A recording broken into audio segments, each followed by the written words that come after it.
have two choices. You could stay where you're staying and I'll give a speech, or pull up close and we'll talk together. You want a speech? So then please pull up the chairs. Come much closer, much closer. Yomi, much closer. Jacob, let's go much closer. Nissim, Azi, closer. How about I just thought? Yeah, it's good to see.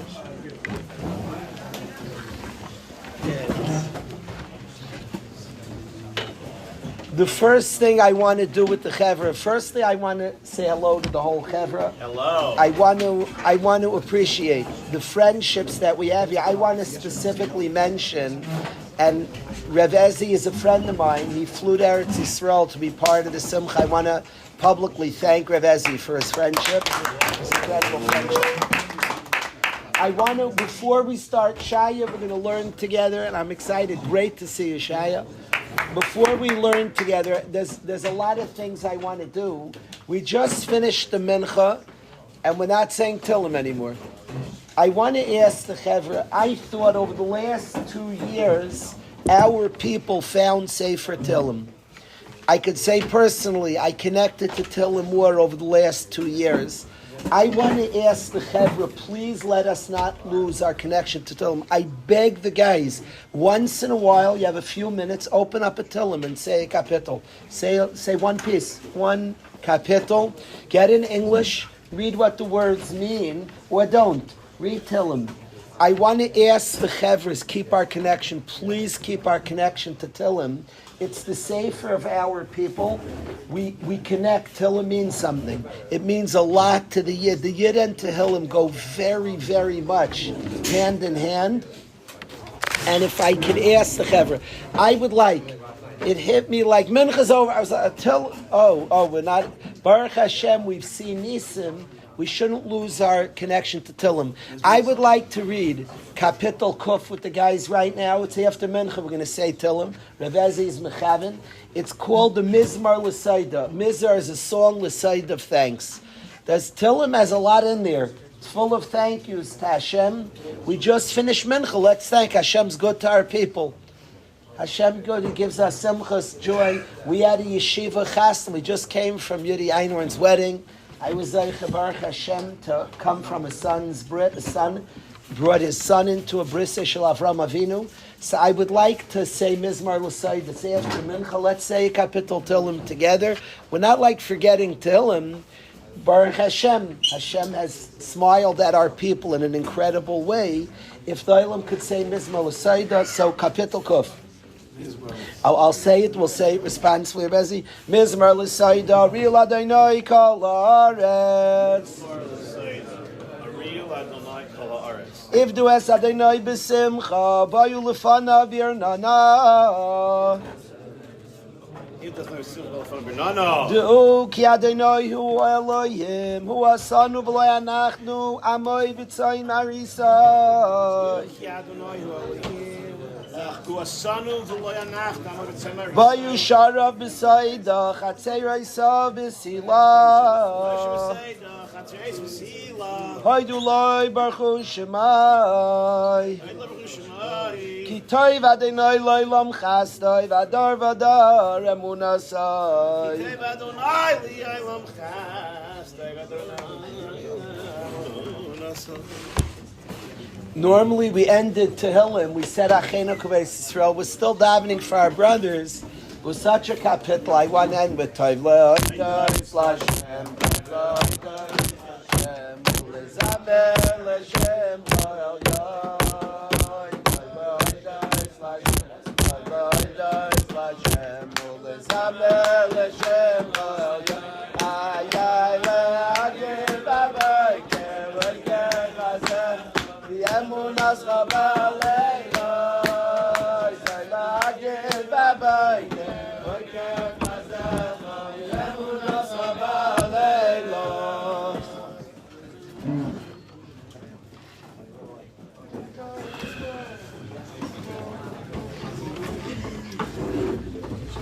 There's a lot I want to get to.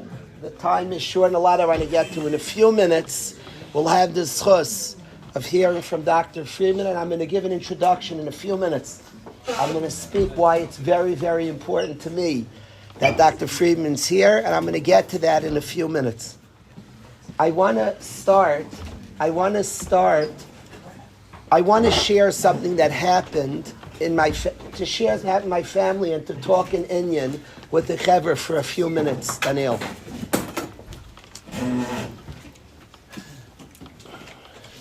My daughter came home from school one day a little bit, somewhat frustrated. They had learned there's a mitzvah d'oraisa of Dan L'Kavschus. It's a pasuk, b'tzedek tishbeit amisecha. Judge your nation favorably. It's a mitzvah d'oraisa. B'tzedek tishbeit amisecha. B'tzedek, righteously judge your nation. And there's a mitzvah d'oraisa Dan L'Kavschus. There's specific laws and parameters. The Chevra, we had a seder of Chavetz Chaim last year, Shmuel Salzburg. We started a seder on Lashon Hara, and we learned the sugya, there's halachas of Dan L'Kavschus, judging, giving a yid the benefit of a doubt, judging a yid favorably. So a particular teacher, completely well-meaning, with righteous intention, judge people favorably. So she did an exercise with the class. You're supposed to judge people favorably. So let's work on being more creative. So she would say scenarios, and girls would have to come up with chaps, a gainus. What really? How do you see somebody steal? They walked in the room. It's late at night, and let's practice Dan L'Kavschus. Now, if you look at the Gemara's examples of Dan L'Kavschus with Rabbi Kiva himself. It's not open in Gemara, it's Rabbi Kiva. There are Rishonim that speak out, it's Rabbi Kiva. The Dan L'Kavschus is wildly creative, Shaya, amazing Chedushim. So the teacher was working with the class on their creative minds, the Dan L'Kavschus. And the girls were and my daughter came home very frustrated. So I asked her, what's hitting you? She said she doesn't believe that's what Hashem means. So what's the sugya? How we're feeling dumb because it's not the pashtus of what is. So if you could be more geschmack, you could see, it's counterintuitive. It's not the pashtus is not what happened. What's Hashem saying to me in Dan L'Kavschus? Now I want to express that the examples of the Gemara are far-fetched, and I'm not saying you're not mechuyev to be creative. But I think she said, I don't believe that's what Hashem's saying to me. Whatever you think, be stupid. Don't be so smart. What's Hashem saying to me? Dan L'Kavschus, I saw what happened. What's Hashem saying to me? Dan L'Kavschus. She was frustrated that she didn't sense that's what Hashem's saying is be illogical, unreasonable. What's Hashem saying? A mitzvah d'oraisa b'tzedek tishbeit amisecha. She was not buying it because she's wrong. She's studying a pasuk like all of us have to study. Hashem was mitzvah, judged people favorably. So what's Hashem saying to me? B'tzedek tishbeit. That was the question she asked. Now you could say, be creative. Tough luck. Hashem says it. Hashem says, judge favorably. So I know it looks one way to you. Judge favorably. So let's work on our creativity. What she felt correctly, what I believe correctly, is not what Hashem's saying. I don't think that's what the Yisai, the Shirish Hadvarim. By the way, you'll be quite creative if you hit the Shirish Hadvarim. Torah and mitzvahs and a yid, Yisrael v'ray sacharu. Mitzvahs should feel true in your heart. I like that she had a sense something here is not true. She wasn't buying it. I like that because Yisrael v'ray sacharu. The Jew and the Torah is one. It should feel right. It should feel true. It didn't feel true to her. And what she said, I believe truthfully, is that the shirish of Dan L'Kavschus is to know what a yid is.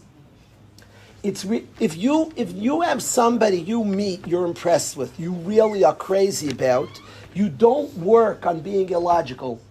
If they do something, you see who they are. They for sure did shuvah, or you'll come up with crazy ideas of what they really meant. It's natural. So if somebody saw I was snicky, go into a room, you were watching this. He looked around, ran into the room and took $10 off a guy's bed. You would 100%, if Daniel saw Rai Silverman do something very questionable, you wouldn't have to work on being creative. because of your respect for him, that would be a natural thing. You'd first of all, it wouldn't define him. You would say he did tshuva for sure. You would naturally get creative because one thing sorry, Silverman, the shirish of people that are dam l'kav schus has nothing to do to create a creative mind. The task at hand is not let's get more creative. Let's see how illogical we can be. Not at all. It's rooted in a very logical place. A yid is a big thing. If you understand the yid, and you really understand, the yid is not simple. He's somebody Hashem loves. All mankind's amazing. Chaviv Adam. A yid's a ben of Hashem. And if you understand the pirush a yid, what it means a yid, to discover a yid, to really see what a yid is, not a fake way, this just in an honest, real way, what it means a yid. Like all of Klal Yisrael, my eyes are completely on the hostages this Yom Tov, and excited of people returning home. They're not normal. They're not, the stories we're hearing, I've watched interviews, I'm not talking about rumors, I've only listened to them. I don't want to hear, I heard somebody, I don't like that. Direct. Crazy. You're talking about Yidden, you're talking about a guy who was being tortured. I heard him say this, and it was believable to me, hearing him speak. They asked him, the hostages, Hamas said to him, that we'll stop torturing you, they were beating him up, read Quran every day and become a Muslim, and we'll stop torturing you. The guy knew nothing about Yiddishkeit. You're talking about a guy who didn't know Shema. He looked him in the face. He said, Ani Yehudi, I'm a Yehudi, I'll always be a Yid. I'm loyal to Hashem. The guy was put in a cage. He was put in a cage. He's 6'2" or 3. Was put in a cage that he couldn't stand up, and he said, Ani Yehudi. He's like a tzaddik hadar. The guy was put in a cage. I'm a Yid. No way. I'm not denouncing nothing. I'm a Yid. You're talking about people crazy madregas. A guy described, he said, you would think, I came in, he said, with very little emunah. He'd say, you'd think the things I went through, you would think I would lose the little emunah he had. He said, I became a believer in God. I started talking to God. He started describing, talking to God. I want to say the Rabbi Aryeh Weiss went to Rabbi Meyer and he asked him, are the hostages my brothers? He said, no, they're not your brothers. They're you. I know what he means. The hostages is me and you. They took Yidden, they took us. It's me and you. They are big people. Mamish gedolim. They're Yidden. They're Yidden. Like a Yid is not. A Yid is not a simple thing. A Yid. We've discovered all of us what it means. Ani Yehudi. I'm a Yid. I never was as in touch. I never was prouder than the last 2 years. Ani Yehudi. I'm a Yid. The Yesod of Dam L'Kav Schus is just study, learn what a Yid is. If you know what a Yid is and you learn to respect what the teacher meant to do, respect the person and creativity is nice. It's not an art. It's not learning create. The work of Dam L'Kav Schus is not to become better and creative. Reb Nachman writes this. Reb Nachman says that Dam L'Kav Schus is everybody has a tzad schus, has a purity and a holiness. Dam L'Kav Schus means sidud schus that's in the Yid. It's nothing to do with getting creative and geschmack, no shaykhs. I was very happy to read, Hashem sends gifts. There's a beautiful publication they put out. Rabbi Yosef Zakatinsky said something. I have been a shtickle mechaven. My grandson was born, Baruch Hashem, on Chafei Tishrei, which is the yard site of the Barditchever. The Barditchever's name was Levi Yitzchak. A person's name is a very, very big thing. A very big thing. 24 years ago, my wife and I named a son Menachem. Menachem means to comfort, to bring comfort. I looked at my son, I don't know why, and I named him Menachem, to comfort. My son is somebody who comforts people. And 24 years later, towards the end of the year of Shiva, I'm not going to go into it now, he named the son Yeshua ben Menachem Mendel after my father, whose name was the same exact name, Ben the same father's name, and he brought comfort. A name is a very, very big thing. And his name is Menachem. If you think it's a coincidence, you don't know anything about names. A name is who you are. A name is who you are. You're not called your name. It's what you are. You're not called Avram. You're Avram. A name is you. Shema Garam. We learned the brachas last year. So a name's a very big thing. The Barditchever, what was his midah seeing good in Yidden? He was called the defender of Klal Yisrael. What was his name? Rev Levi Yitzchak. Levi Yitzchak. Do you know the name Levi and Yitzchak are both speak about Gvura? I would associate the Barditchever with names of kindness, Yechiel. If his name was Avram, I'd understand. His name was Levi Yitzchak. Levi is Midas Hadin. If you know how Kaihanim and Leviim, Kaihanim is the tzad of Chesed, Levi is Din. Levi is this bun of Lahikir. Levi is Din. Yitzchak is Gvura. What's the Barditchever? The kind person who saw good in Yidden. He was the Dan Lekav Schus. What's his name rooted in Din?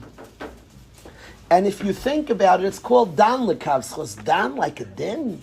Dan, judge. Don't judge. Everybody always asks, don't judge. B'tzedek tishbait amisecha, like a judgment. Don't be a judge, be favorable, be like generous. We associate Dan Lekav Schus with a generosity of spirit, with chesed, with expansive. Like, I know it looks like this, be a little expansive. Said Reb Zakatinsky, Shlita, that the Barditchever was rooted in Din. His midas were Din. And his way he judged Yidden is because he saw the truth. It was a tremendous Din. It wasn't like being expansive. How creative, how generous of spirit can you be? If you know what a Yid is crazy. A Yid is wildly special. It's just true. Me and you and ourselves, we're wildly special. A Yid. If you understand that, Jackie, not if we're a good boy, if we behave nicely, if we make other people proud, nothing to do with that. A Yid's a big thing. Has a tremendous light that a Yid has, that's in a Yid, in every single Yid, a tremendous light. If you understand that well, and the Barditchever lived that reality, that was the Dan Lekav Schus. He saw every Yid as amazing. And he saw the Tzara Tov, the tremendous Tzara Tov. It was rooted in Din. It was rooted in a clear understanding of what a Yid is. I'm coming, the grandson was named after my father, and I'm coming to the end of the year in a week and a half. It's my father's yard site. Our Torah and Chazal are incredible. I've gotten to experience how Hashem, how our Chachamim, how the Torah has set up mourning. And there's a process, a very complex and fascinating process that goes on. And I'm in a space of seeing a certain type of picture, a little different than early in the process. And one area that hits me a lot is how he judged Yidden. He was a big fan of Yidden. He loved our people. And he respected our people to the end of the world. A Yid was not simple by him. There was no such thing as a simple Yid. My father didn't like Leitzanis. He didn't like things that he deemed... Leitzanis doesn't mean being funny. He loved funny people. If you were funny, it was like the best thing. Leitzanis is to take something serious and make a joke out of it. If I would ask my father, does a guy understand the share he's sitting at? That was Leitzanis. The conversation was over. Over. Because he hated Leitzanis. So you'd understand that she's coming to learn Torah. Who cares if he understands? He said Shiurim, there were brilliant people there, and there were Yidden who didn't understand anything. It was absolute Leitzanis to ask him, did a Yid follow Shir? Well, the Yid came to learn Torah.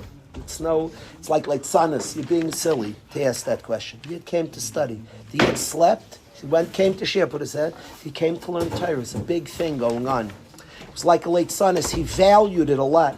A guy told me that I came to your father's year, 14 years I slept through Shir. It was in Daf Yomi.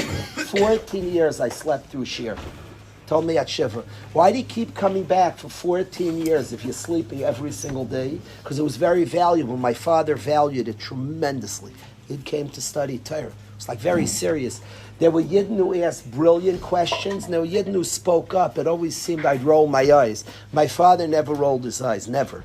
Yid's asking, Yid's learning. a Yid's coming and connecting, that's like a serious thing. The space of Dan Lekav's Chus, of judging people favorably, is not rooted in the midah of Chesed, it's rooted in the midah of Din. It's rooted in the reality of the truth, of the goodness of a Yid. B'tzedek tishbay Din, Dan Lekav's Chus, Havidanas Kol Adam Lekav's Chus. Judge, see what a Yid is. Like Reb Nachman describes, seeing the tzad that's pure, understanding that if you know that, nothing could move it. You hear he did this, he did that, he made this mistake. It doesn't budge the thing. It doesn't budge the truth and the reality of what's in front of you. So that's the first thing that I wanted to share with the Chevra today about Dan Lekav's Chus. I want to be mechazik. I don't want to just say this. I want to say that it's a truth. Learn to study our people. B'schus the hostages. They weren't just captured by Hamas. I realized we lost them before Hamas took them. We lose people, and then Hamas took them because we passed by that same guy and didn't know you was standing by a hero. You were passing by, you saw a guy. He didn't become that there. Hamas exposed something. They woke something up. I have found things in me from Hamas. We're crazy. I promise you, we're very big. We're very, very big. We're really big. Each of us. I'm not talking about that. I'm talking about you and I, son. It's not like a kiruv technique. I'm talking about for any single Yid. Go to B'nai Brak and tell each guy learning in Koil Chaznish, we're very big stuff, our people. And we lost sight of people. We lost sight. We literally lost sight. People may have lost sight of themselves. That may be. What you saw anybody watching, listen to interviews with these giants of spirit, unbelievable people, remarkable. A guy describing fasting Yom Kippur. The guy is dying of starvation, barely looks like a person. By logic, is never setting foot, is probably not coming out ever. And the guy is fasting Yom Kippur because I'm a Yehudi, ich bin a Yid. I'm a Yid and I sense something's true. I sense something's true. I sense something true. Guys have asked Rebbeim here, Rebbe, is it better if I fast or not do malach? You don't answer the question, absorb what the guy is saying. You know what he's really saying? Saying, Rebbe, I feel something. That's what he's really trying to say. I feel Hashem, it's true. Absorb that. The answer to the question is very unimportant. What really is important, what are you saying? Why are you clearing this or that? What's happening? Oh, you feel something. You feel something. How many guys have said, Rebbe, one day I'm going to be... The voice inside is not predicting when I'll be. What you're saying is that I feel something. It's true. We have an neshama that's very, very large. There's a big ratzon for Kiddush Shamayim. A tremendous. A Yid's a big thing. So I wanted to say to all of us that the first shiur after Sukkot, I wanted to wish each other a mazel tov that Yidden are back home. But I want to make sure we don't lose Yid. Not me, not you, and not another Yid. A Yid is like a very big thing. Know it in yourself. You're struggling, you're not struggling, you were struggling, you once struggled, you have done. It's all interesting. A Yid's a big thing. A Yid's a big, untainted. It's not, I made this mistake, I made mistakes. We've all made, we're human. A Yid's also human who makes mistakes. A Yid's a big thing. It's not touched. Understand that. Watch the hostages, listen to them, hear what they're saying. You're like, shoot, we missed it, we didn't see it. So let's work on saying it better. I want to be mechazik us all, b'schus all the hostages. B'schus all the hostages that have returned, b'schus the ones that haven't returned, b'schus all the Yidden that are captive to all different things, not seen by other Yidden. I want to be mechazik that our people are big. Don't overlook a Yid. Don't look past the Yid. Really don't look past the Yid. I just came from Eretz Yisrael. I want to say that I stopped in two different countries, and Goyim are wonderful. Goyim are wonderful. Chaviv and Adam. There's nothing like a Yid. There's nothing in the world like a Yid. A Yid. Anybody who has a name, a Yid is wild. Yid, and there's no such thing as that. Not that Yid. Every Yid, all Yid. So I wanted to be mechazik, b'tzedek tishbar amisecha. Understand, not the creative, not to get more geschmack and creative. If you see a Yid, he's a little flustered, he's a little angry, he's doing things stupid. Understand, you have to say, I hear, he's doing something. So I'm not even asking you to be creative. I'm asking you not to lose sight of what's obvious. He's a Yid. Yidden have big intentions, l'tayv. Have tremendous sadas chos, like crazy. crazy tzara schus. Even you see a yid doing something, he's meshuggah, he's lost his mind. It could be, he's, the ikar of B'tzedek Tishban Amisech is he's a yid, is see a yid, understand what a yid is. Understand the intentions of a yid are powerfully good. I've decided myself, sometimes I ask, you wonder the people running the country in Eretz Yisrael, what type of yid? I trust yidden. You ask yourself, the original people in Eretz Yisrael, maybe they made mistakes. I trust the yid means a lot. It's hard to me, it takes a lot for me not to trust the yid. It takes a lot. Could a yid make a mistake? Could a yid do bad things? Absolutely. But he's a yid. Knowing what a yid is, it's hard for me not to have faith in a yid. I have a lot of faith in a yid. Kabdeyu, be mechabed yidin. Be mechabed yidin. One of the most important questions in the story of our life is that you treat your friend like a melech. Understand the chavivus of yid. Anachni Yisrael Amma is a big sugya. To me, I want it to be the main sugya. I want to introduce the sugya of this winter's man, returning from a sukkah, returning from our captives, coming home. The sugya of this man is giving Yidden the benefit of the doubt. B'tzedek tishbar amisecha. Give people the benefit of the doubt. Not because you're so creative, because you're such a creative mind, because you're an honest mind, because you see a Yid as a big thing. That's the first thing I wanted to say. So welcome back, Chevra, Mazel Tov. We should see, together, we should just see happy things. We should see Chesed Hashem. We should experience the kindness of Hashem, all of us. That's the first thing.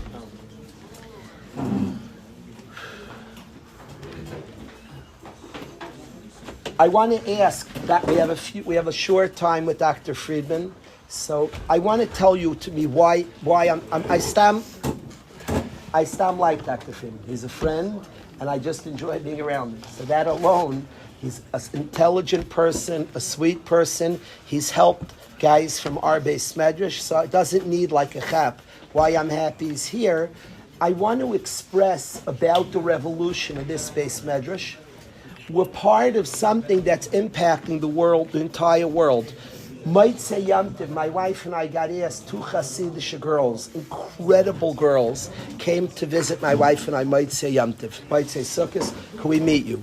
And they came to our house. We were blown away, very big people, and they're plugged into the Beis Medrash here, as are hundreds of thousands of Yidden. I'd like to express, I don't have a right I can't prove what I'm saying. There's something in this Beis Medrash, Michal, that's hitting. I'm saying hundreds of thousands, I'm being conservative, it's probably millions, but I'm not trying to push. There are a lot of Yidden. Whether it's the music of the yeshiva, whether it's the shiurim, and the shiurim are just putting words to your mouth. I would like to express what I found in this yeshiva from the guys, what I have found. I am not there, I'm in middle, I'm working on it. I want to express it and tell me why it's important Dr. Freedman's here, and talk to the guys for a few minutes honestly, and then ask Dr. Freedman to share. What I would like to express, and this is what I discovered here. I want this to be very, very sensitive. What I'm going to say could, if you don't listen and understand, it could be dangerous, as the truth could be, Yosef. So I'm going to say something that could be dangerous. Please listen well. Guys here have described to me going to a Pesach Seder. I am never making fun of. People say Divrei Torah at Pesach Seder. That is wonderful. I promise it's good. Somebody's saying Divrei Torah. Our Torah is precious. It's the biggest mitzvah we got. Talmud Torah Keneged Kulam. Guys here have expressed. Somebody's saying Divrei Torah, but is anybody present? Are they just saying words? And guys have expressed frustration going to a Seder, and there's a lot of words being said. And guys here felt this is not Yiddishkeit and not right.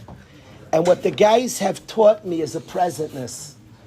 Guys have come from a Pesach saying there's nothing wrong with saying Divrei Torah, and even when you're not present, Divrei Torah still are wonderful. But they felt tonight's a night of words. The words don't hit me. The Shabbos table, a few people uncomfortable, so let's sing a headbanger. Let's sing something Ishmak. But nobody's comfortable. Did anybody sit at the table and meet people? You could say Divrei Torah instead of being comfortable. You could sing a song instead of being comfortable. I'm not saying it's bad to sing a song. I'm not saying it's bad to say Divrei Torah. The guys are a revolution of being present. Guys sit in a shir and the guy says, I don't like this. He's not against Torah, I promise you. The guys, you know how many people today think they don't like Torah? Because they sat in shir and there was so much lumdus for years. It was even stark, but nobody was present to what's hitting me. What am I being told? What's resonating? How do I connect? How do I relate to this? The guys are changing our people because the guys are insisting. A guy in this yeshiva went to a yeshiva back to Minyan and he went to the bathroom and he cried for a half hour. He cried. What do you mean? They're just forcing guys to Minyan. He felt that his friends are being removed from Hashem. This prayer, you can't force somebody pray. Prayer is talking to Hashem. Now, I'm not trying to be critical. If Minyan's mandatory, maybe there's a way, I don't know. Maybe. Prayer, a human being connecting to God, and it doesn't mean you'll always pray all the time, even when you're not connected. Be connected to that. Be present to the fact. I come sometimes mincha. I did not have a very connected mincha just now. I was present to that, and that made me very connected. It was very good. Because that's how I was. I'm tired. I was thinking about this, Musar after. So I'm trying to be connected. I'm not talking about perfection. Welcome home, Simon. I'm not talking, Simon's back. Feel good. Refuah Shlema, Simon. I heard you're not feeling so. Chevra, in this space medrash, there's an absolute push for people, honesty, presentness. I came here, I did not know myself. I was stark. I didn't know me. I was clueless to me. Nothing bothered me. That was my shit, except there was a lie. Things bother me. And I'm learning. It's not easy to start feeling and processing. Hashem made us right. You're allowed to be bothered. And the guys have taught me worlds. And I'm trying to be more present. There's a revolution going on in this space medrash of honesty. I don't love what we call therapy. Therapist, it's nothing to do. There's an absolute revolution. Our guys drop a girl, she doesn't go to therapy. We have stigmas. So why don't you learn yourself? Why aren't you honest? Now you don't have to go to therapy to be honest, and you can go to therapy and be dishonest. But to me, of course, become honest. Really embrace how many people carry things, carry shames, carry all different things. I'm learning nothing's connecting, so don't be connected. So I'm not connecting to this. That's cool. That's a real place to be. I asked the Bachar who's sitting here, who's here like at the House here, it was very boring. Beautiful. You're like present, don't pretend. And then so it's not resonating by you. And let's learn and ask and figure out where's the Torah that Psach Libi B'Sar. I want this to mean something to me. An interesting Maisa.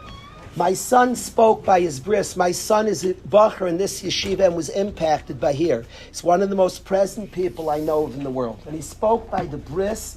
There wasn't a person, you could hear a deep silence in the room because he spoke from the heart, present. There was no speech, drush, mamish, his Torah was present.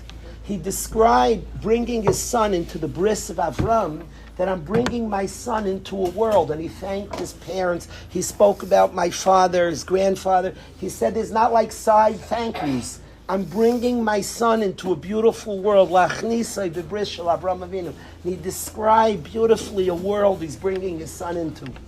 There was so somebody later on told me that was a great speech. So I was thinking speech is not a speech.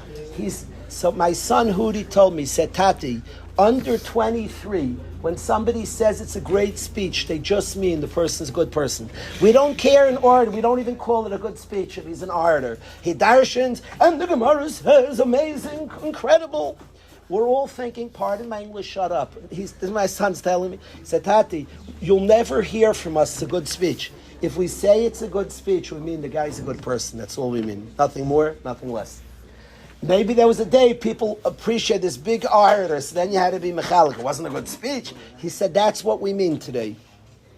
The presentness I have learned from the guys, the presentness of Singing, I like singing Zmiris. I love Zmiris. I try to wait. Shalashudis is my favorite, but I want the guys talking first. We're not singing in lieu of feeling comfortable. It's not a way out. A way out. Look, Shari Shemayim, we're uncomfortable. Let's drink and let's sing. No. Let's get comfortable. And if I'm uncomfortable, so be uncomfortable. Let's be uncomfortable together. Fine. Let's be uncomfortable. Then let's sing. It's not an escape to become comfortable. I don't mind. It's no crime if you're singing to become comfortable. It's not a crime. I just want to be present. And I'd love to sing together. We could sing a song. The guys have taught that a person could be honest. Our teaching, our people are galvanized by what's going on by the guys here, and honesty. That people are really searching for God. Hostages describe talking to Hashem. I started talking to God. A guy described, he said first he was talking to a crack in the wall. One of the guys talking to a crack. Then eventually he said, I started talking to God. He said, I started talking to Hashem. Started talking to Hashem. I watch guys, I'm saying he's not here. I'm not saying his name for reaction. I watch Morty Lorna. I'd rather, you heard me, I'd rather you come here 12 and daven than you're 7:30 and you're just being stark. Come and talk to Hashem. Of course we want, you'll get this man tefillah, man krishma, of course. Talk to Hashem. Stop being stark and anything else. I watch Morty Liner come here, put on tefillin and talk to Hashem. Talk to his creator with a smile. He looks beautiful. He's talking to Hashem. The guys have taught something that's crazy, that's honest, that's beautiful, that's attractive, that draws in anybody would watch. One of the guys here pray, put on tefillin and talk to Hashem. Come and it's like attractive, it's crazy. Somebody told me he was very punctual and on time and disciplined. They saw in Eretz Yisrael, one of our guys, there was a family gathering. The guy at 2 o'clock was putting on.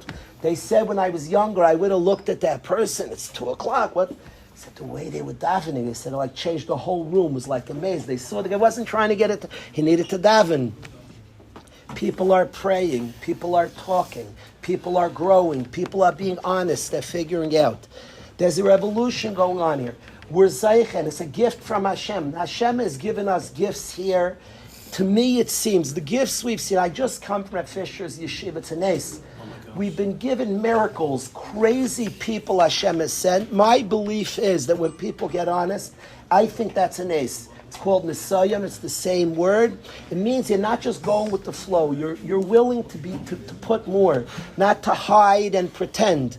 A Nisayan, your Aymed bin Nisayan. I've been through, a guy could say, I've struggled watching pornography. Hey, when I was 6, me and a friend touched. Hey, people are being honest and we're just not afraid. That's it, Zehu. We're going to be honest and real and comfortable and work through and figure out our sugyas. Hashem says, oh, you're working there, miracles, I'll give you miracles. The miracles here, I've never seen anything like it in my life. People giving, and we've seen gifts.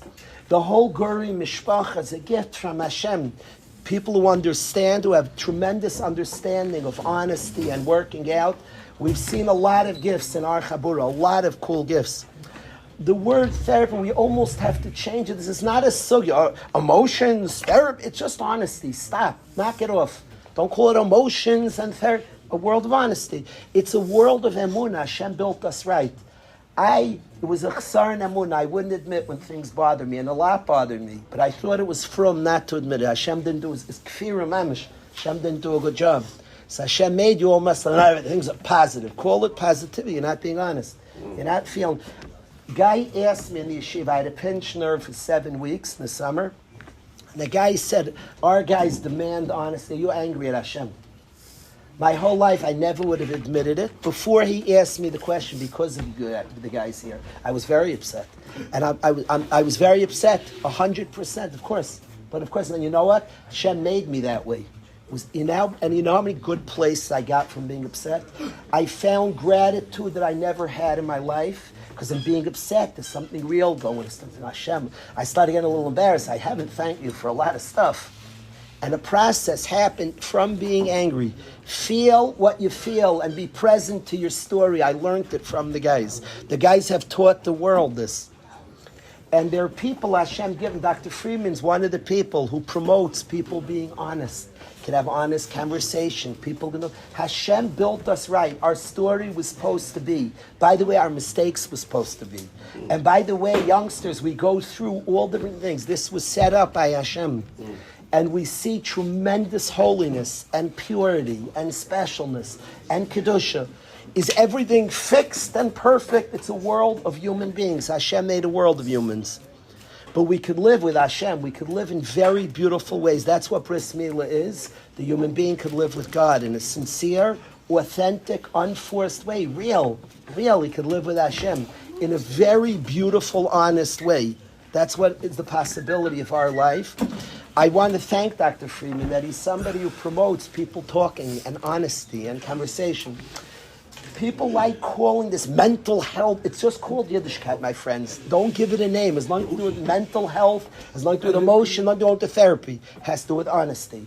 So a person could live honest and could actually be present. And if anybody knows the movement of Rabbi Yisrael Salanter, this is the continuation of Rabbi Yisrael Salanter's movement. Everything he was saying, Das Atzmacha, we have different words today. And guys are bringing something in a base medrash. You can one day have a Shabbos Suda.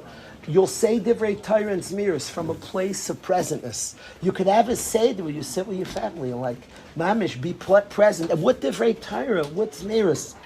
But from a place of presentness, from a place, you could learn Torah in a shir from a place of presentness. Ask, you could learn a Gemara and things could hit you, and what hits you, and how does it hit you? And each guy will hit in a different way.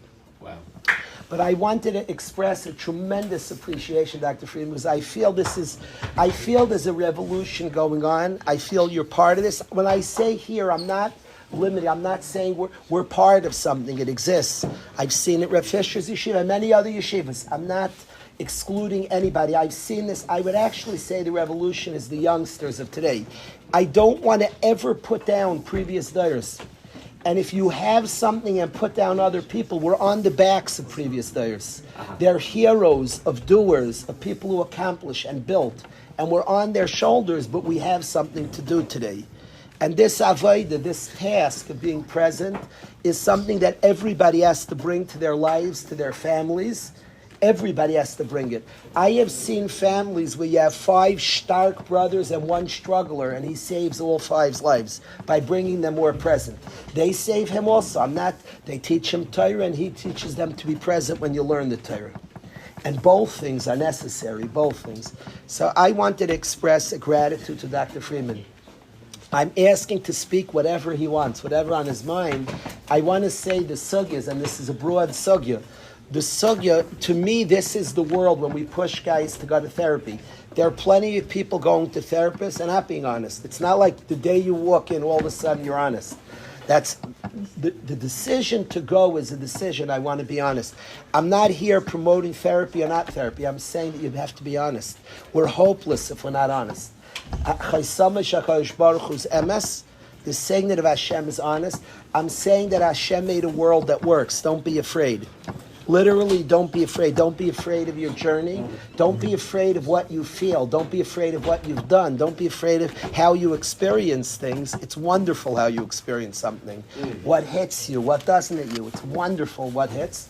I want to ask Dr. Freedman to share, but I want to express that it's important to me that we're Zeicha. You're a gift. Guys, a few guys got to speak to him. Today, in the summer, guys got to speak to him.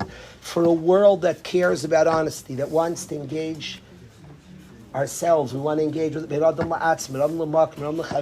presentness. Dr. Freedman is an incredible gift. I thank you for being here. Thank you.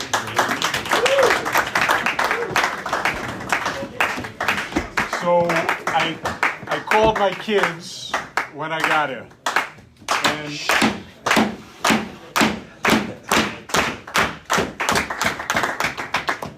I called my kids when I got here, Rebbe, and my oldest son said, "You got there?" I said, "Yeah." And he said, "Kina soifrim." He said, I wish that I was there with you." My second son said, "Why did you go there?" And I said, "Oh." I said, "I thought you had fun." He said, "Yeah, why did you go there? Why didn't you bring them here?" And then I called home and spoke to my youngest son, and I said, I got here. And he said, is it too late to come? So my office mate said to me when I told him that I was coming on my way to Brooklyn, he said, it's so nice that you're taking the time to stop by. They said, you don't know me. We might work together in the same building. I might have been to your son's bar mitzvah. You might have come to my house for a barbecue during Chol HaMoed, but you're not a familiar person to me. He said, what are you talking about? I said, you don't know me at all. You just said, it's so nice that you're stopping there. I said, this is the whole reason I'm going. Everything else was an excuse to get the chance to come to hear your drasha, Rebbe. So it's amazing. And it's a movement of honesty, so I can be honest when I say that. You know, it was incredible to go home to see my parents. Baruch Hashem, every time that I go back, I appreciate them more and more. And I'm very grateful to go to Brooklyn to meet with some wonderful people tonight, tomorrow, the next day. But it's a sandwich. You know, the inside is the corned beef. The inside is the pastrami. The inside is the tongue. Whatever delicious thing that we're trying to eat. We're not here for the bun. We're here for the meat. And it's amazing to be here. It's so special. I learned how to want to do a backflip while shotgunning a beer this summer on an island surrounded by many of these holy people. I learned how to remind myself that I still love that. I don't think that I have the acrobatic abilities to do that. And I don't think that my esophagus would tolerate the beverage going down as opposed to up and out through my nose at this point in my career. But I learned to be honest and open with myself that there's still a part of me that says, the chiyas, the life, there's no life like this. Now, you said, I'd rather somebody show up for davening at 2 and talk to Hashem than to just walk into a building at 7:30 in the morning, open up a book in front of them and read words and close the book and then say what just happened the past hour. And I think that you're very correct when you say nobody should be forced into therapy. Therapy is waiting for you if and when you're ready, and I hope that it will be an amazing part of the journey of people that will benefit from it when they're ready to benefit from it. And we should not force things. We should be grateful that they're there for us when we're ready to rise to the challenge. I actually had a very, very brilliant, smart drasha to give over that is completely not for this time, place, or emotion. So instead, I just want to tell a story and then share a thought or two. There is a person who recently came into my office, and I said to him the thing that I say to everybody, which is, grab a seat. And I love when people sit in my seat, because it's the most comfortable one, but I try to allow everybody to be comfortable when they come to my office. So you want to sit in my seat? Sit in my seat. This fellow did not sit in my seat. He did not sit on the couch. He didn't sit in the other seat.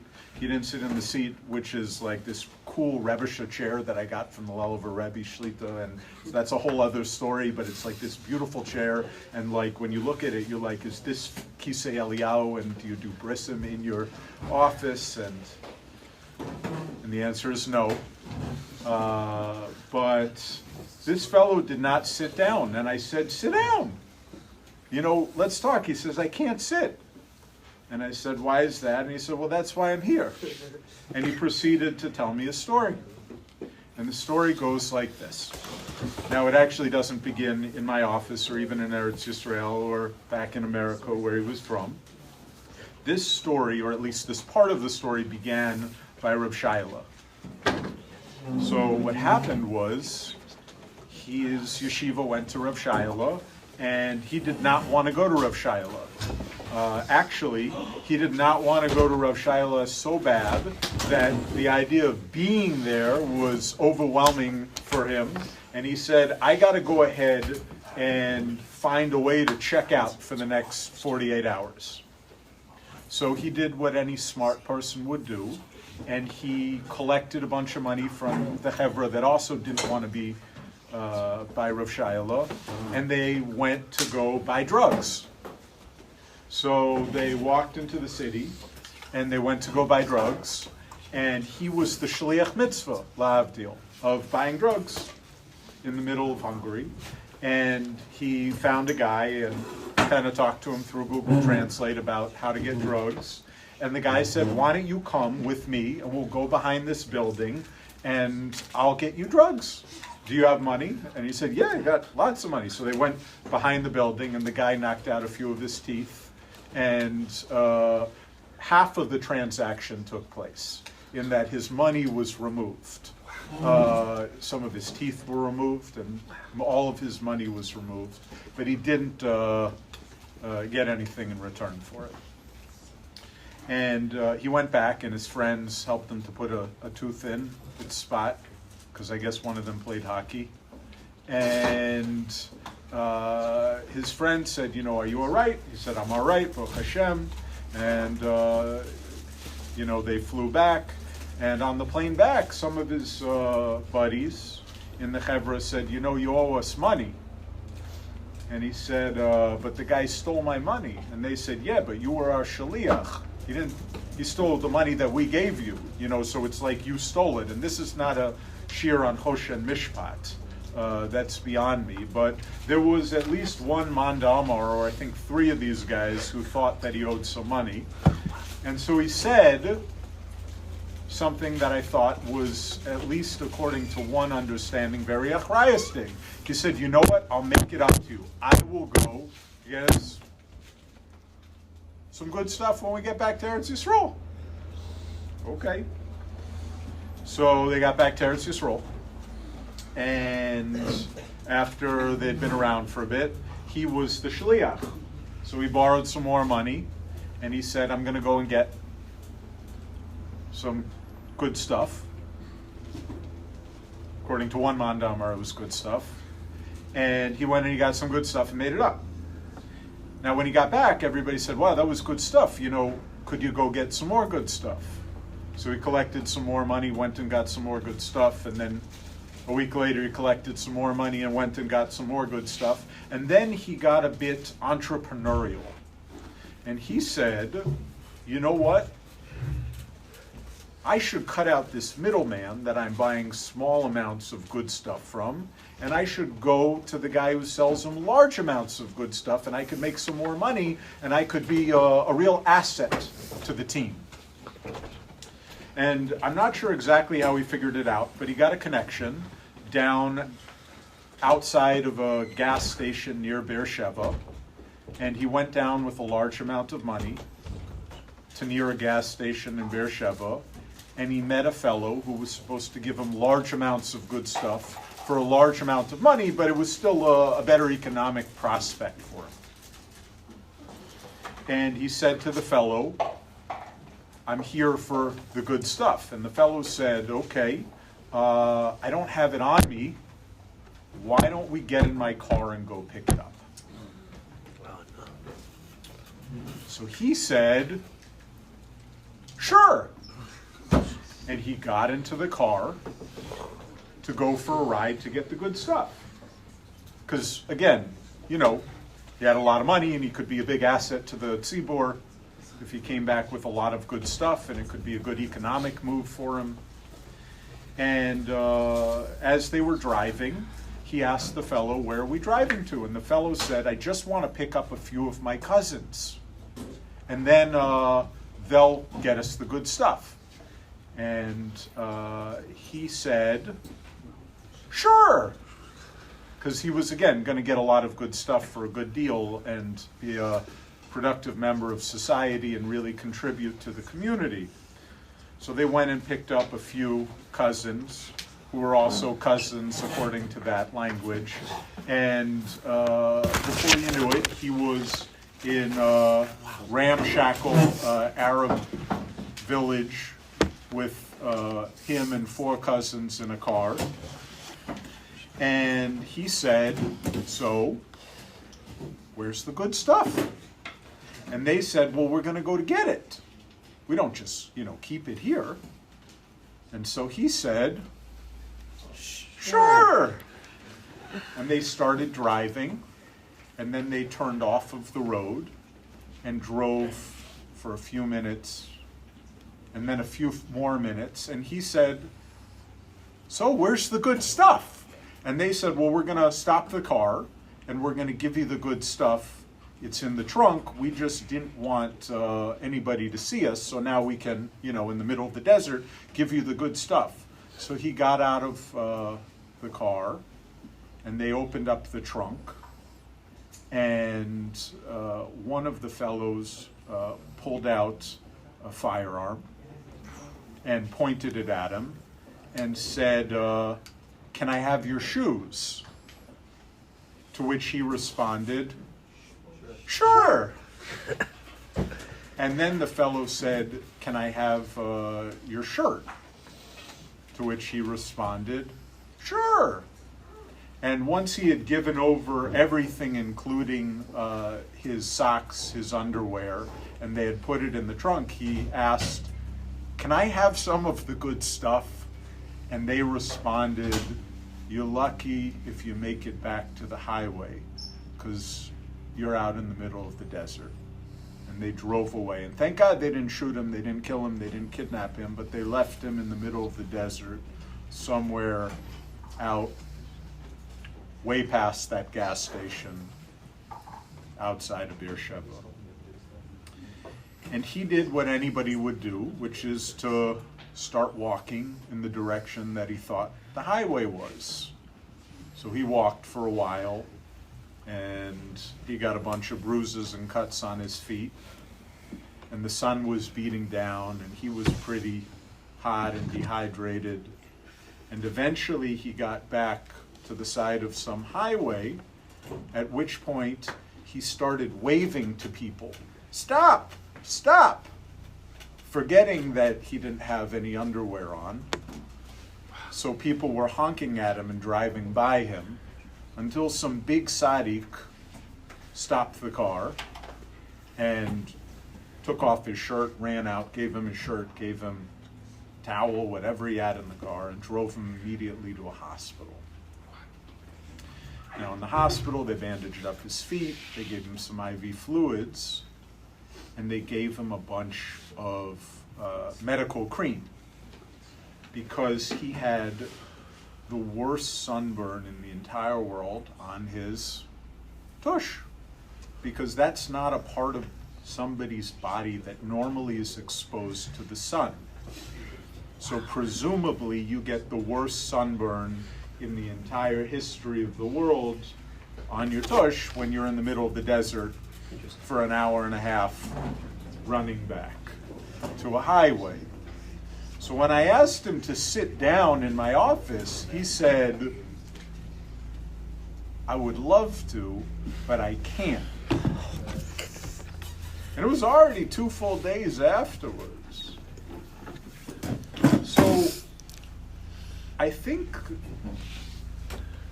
that the purpose of this story is not just to tell you, please don't do that, any part of that.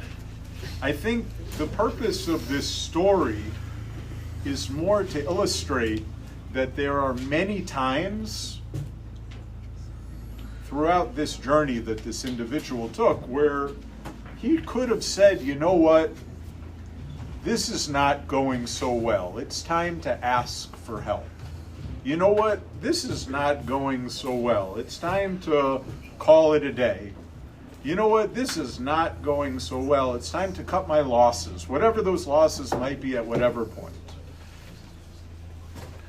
But instead, he kept on saying, sure. And it didn't work out so well for him. Until, in the hospital, he said, you know what? I think it's time to start getting some help and to work on my decision making. Now we can kind of tie it into the Parsha. Should we choose and say Lech Lecha? You know, at what point is it Lech Lecha? Is it Lech Lecha when you're 3 years old hiding in a cave and looking at the stars and the moon and wondering who created the world? Is it Lech Lecha when your father is running an idol store? Is it Lech Lecha when you're smashing your father's idols and he's coming back and yelling at you? Is it Lech Lecha when the king throws you into a fiery furnace and throws your brother into a furnace? At what point is it Lech Lecha? The answer is, it's always Lech Lecha, but are we realizing it? Are we paying attention and saying this has gone to a point where it can't continue because I'm headed to a point of no return? I don't know. I don't want to turn this into a drasha. That's not the purpose of this. I can't even begin to do that. I don't have the kelim to start teaching Torah here right now.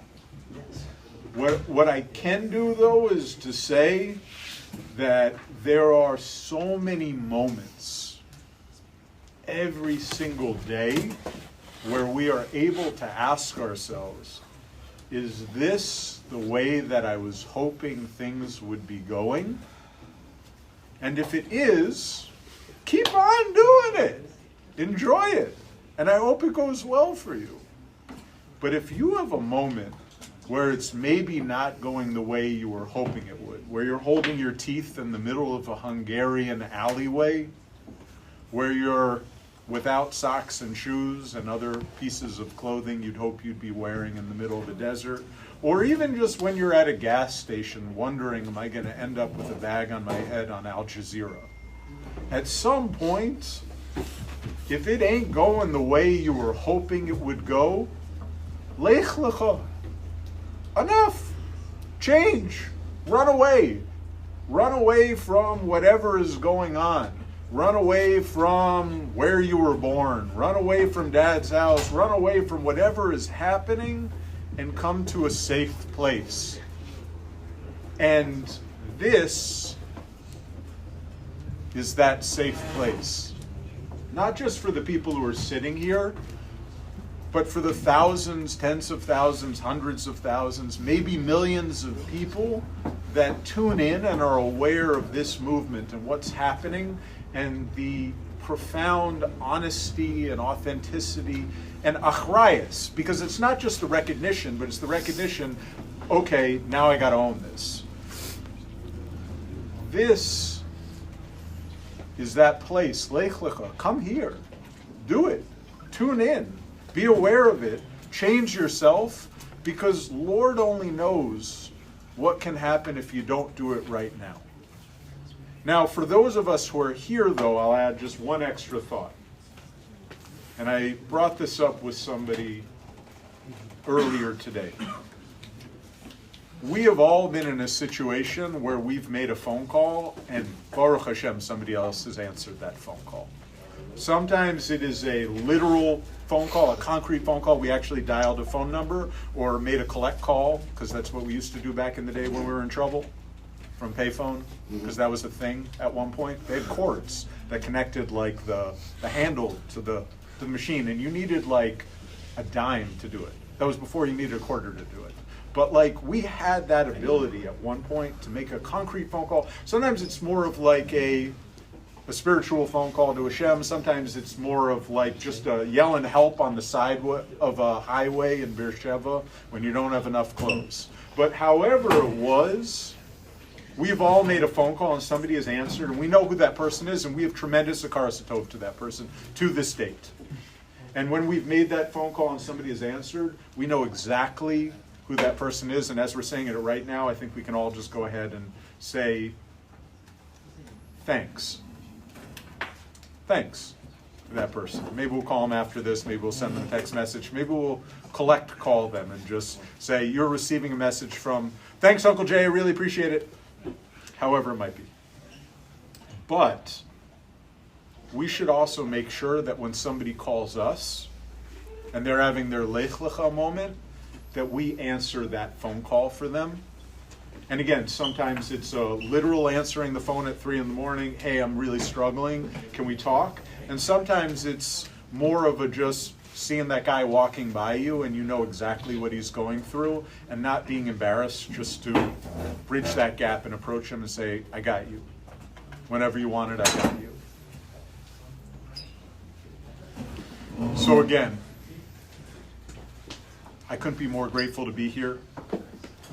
I said in the summer, a bunch of the guys, when we were schmoozing, came up to me and said, do you think, Doc, that being a therapist makes you better at understanding what we're going through? And do you think that like being a dad makes you a better therapist? And I said, I think that being a therapist and being here allows me to have a better understanding not only of the kind of dad that I want to be, but of the kind of person that I want to be. So this is my recharge stop. On the way from seeing my folks in Boston to going to do the work that I got to do in Brooklyn, this is where I came to plug in my spiritual phone and just get the kochos to do whatever I got to do until the next time that I come back, and I hope you will have me then, because oh my goodness, I could not be more grateful to be here right now with each and every one of you. So thank you so much. God bless you.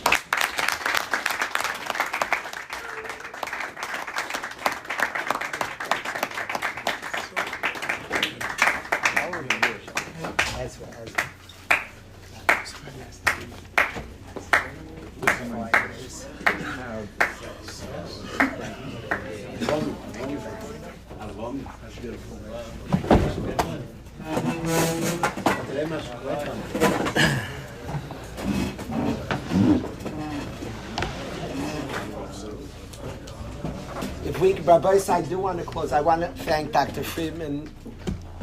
As you saw, I don't have to sell. I'm not trying to sell the very special person, and I appreciate his words. And he has done a lot for a lot of our guys, and I appreciate him. I want to sing with the Chevra. Before I close in words, if we could sing Bris Aves Labanim Tizkar, the words, I was very thankful. Johnny, who gets it, was at the bris, and me and Johnny, while the bris was going on, we're humming together. Bris Aves Labanim Tizkar. Everything Hashem said to our fathers is still true now. We're davening to Hashem, the Bris Aves, remember it for the children. A Yid special. If we could sing that song, if the guys have it, great. If the guys don't have it, let's try to get it. Let's do it. Bum, bum, bum, bum, bum, bum, bum. Bum, ba, da, da, da, da. Bum, bum, bum, bum, bum, bum, bum. Bum, bum, ba, ba, ba, na. One more time. Bum, bum, bum, ba, da, da, da. Bum, ba, ba, ba, ba, ba.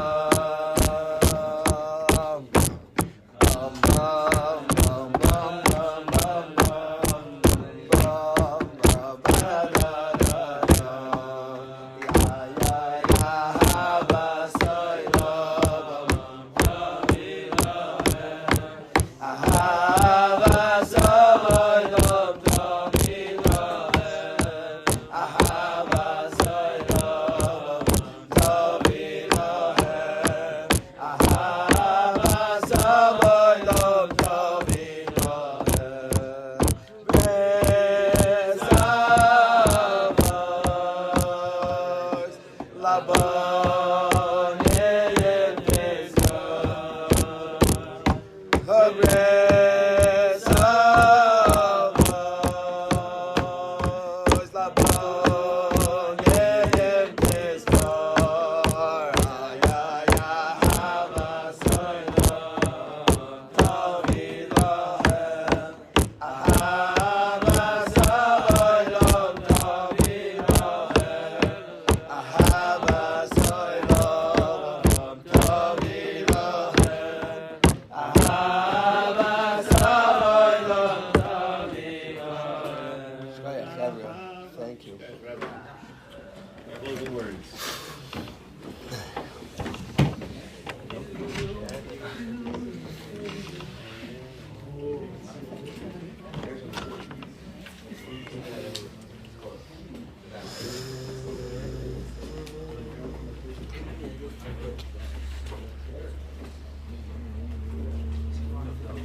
I wanted to say that we're going to start, as Hashem, today, we're going to start second Seder in Yeshiva.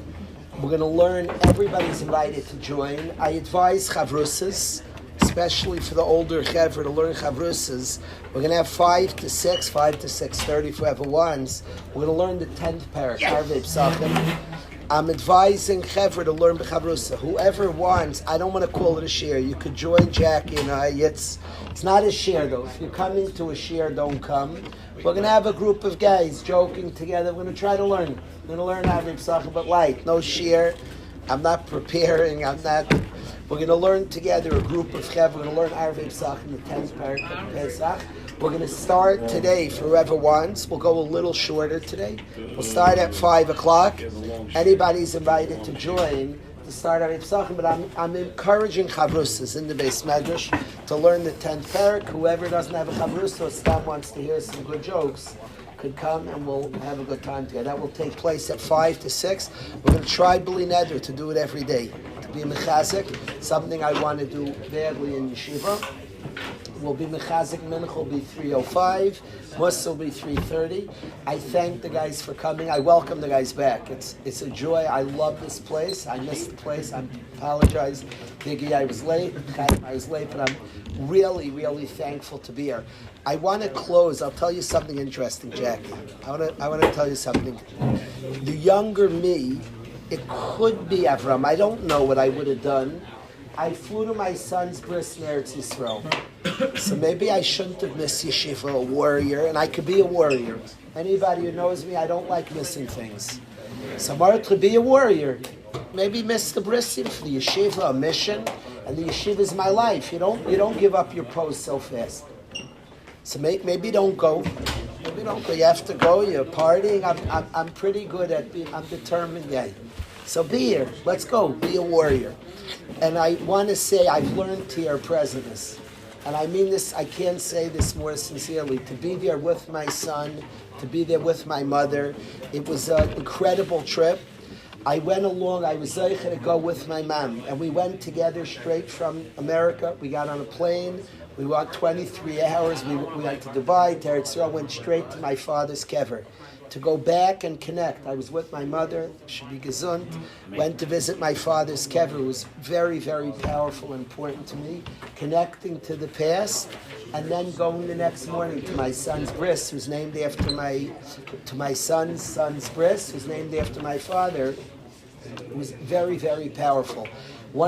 I felt like the whole days I was with my wife, my in-laws, I'm mechutanim, like connecting generations. One of the guys asked me how it's like to be a grandfather, and I want to say I feel like I became a father more than a grandfather, and I want to explain it, that in a way I'm feeling more being a father than ever. We tend to have children when we're young, and I didn't know the guys as well at that point. I didn't meet Shlomo, I didn't become my best friend yet. And I appreciate having children. I feel close to my children. But the guys have taught me presentness. To watch my son and my daughter-in-law with their son, to watch my children with their son, it's crazy that we can be parents. It's crazy. It's the craziest thing in our life. We say shloisha shutfim ba'adam, the 3 partners, God, Tati, and Mami. It's crazy. We can be partners with Hashem. It hit me in a different way. I'm a father. I feel more father than anything, like it hit me through seeing my son be a father. My son is a son. It's crazy. That all of us here could have, Bez Hashem, you'll have children. You could be a creator. You could be bigger than yourself, is the craziest thing. It's wild. Everybody here will have children, will be bigger, will produce deeper and more than yourself. It says so much about a human being, what a person is, that you have children. Grandchildren, forget it, it's crazy.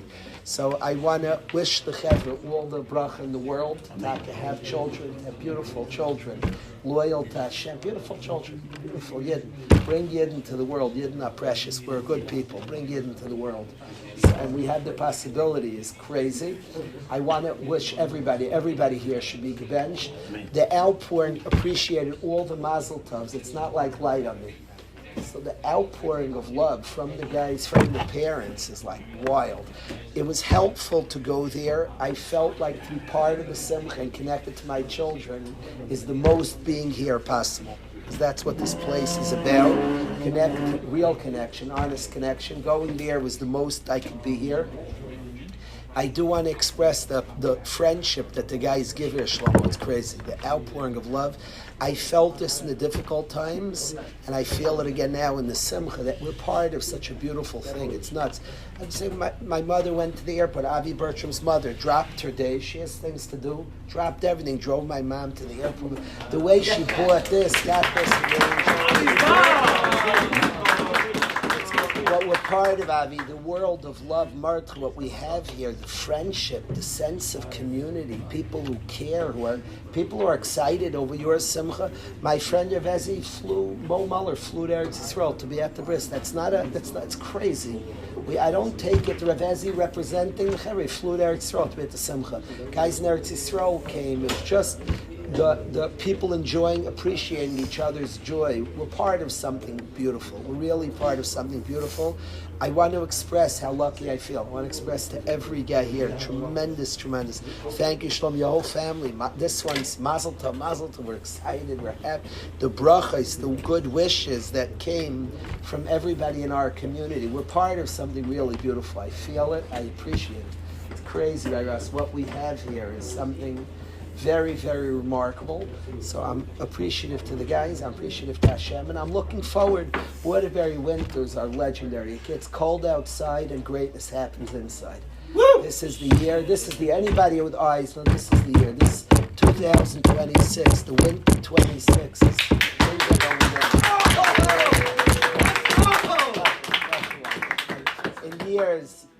In years, Yehuda Shulman is going to be changing lives, uplifting the world. It's going to, a big thing was 2026. You remember, if you want to forget it, it's your problem. Chaim, in years from now, you have this family that people are going to go nuts over it. 2026. Tavshin Pei Vav, if the more Jewish amongst us. Vigi, that's when it all happens. Yitzhak, that's when it's going down. Here now. Avram, it's all happening right now. Whatever was till now was only a preparation. All the good stuff. All the people talk about the old days, the good days, the best days right now, the best times right now. We should be this man is going to be otherworldly.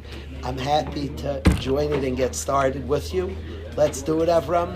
Have an excellent day. Whoever wants to join, 5:05, we're going to start our